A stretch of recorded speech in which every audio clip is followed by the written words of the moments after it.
संध्याकाळी 5 वाजता सकाळी चहा पिऊन डबल चहा पिताना म्हातारे माणसाहून 2-2 टाइम चहा लागतोय भाऊ आपल्याला, नाहीतर आपलं डोकं दुख लागते भाऊ. काल गावाकडून आजी आजोबा आलते, त्यांच्यासोबत बॅट मागवली घरी. आपल्या मामाकडे होती बॅट. आणि बॉल नाही का, बार्शीला क्रिकेट खेळायला गेलो मामान मी, तेव्हा मी चोरून आणलेलं आहे भाऊ. बॅट आणि बॉल सगळं मी आणलंय बरं का. आणि पहिली बॅटिंग मामा आणि पाटील, आणि मी काय फिल्डिंग करायला. बॅटिंग आणि बॉलिंग तुम्ही करणार ना, मग बॉलही तुम्ही आहे ना. पळा पाटील, फेका लवकर, तिकडून बॉलिंग करते येला. थंडीला बेकार वाजत होती, आणि ह्यांनी नाही का इथं पेटलेलं बॉक्स मध्ये पेटलेलं भाऊ ह्यांनी.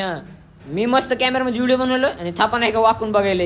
आज मामा मनानेच म्हणले बरं का, पाटीलला बोलले म्हणून गाडी शिकून घे. आईला एका दिवसातच शिकून घेऊ, रोज रोज द्यावं लागतं त्याला. आपली फिलिंग डायरेक्ट ढाकात.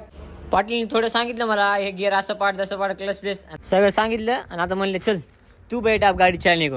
हात पाय थरथर कापू लागली ना. मी ह्याच्या कधी गाडी चाललीच नव्हती, पण तरी चालली बरं का आपण एकदम भारी. अजून 1-2 महिने शिका ना आपण. हे नाही का पाटीलचं घर आहे, आपण पाटीलच्या घर नाही का त्यांची गाडी घ्यायला आलतो, तर त्यांच्या घरचे आपल्याला सगळे ओळखते बरं का. आपले व्हिडिओ बघतात ते. पाटीलच्या घरी चहा पिऊन आलो बघायला की आम्ही वापस.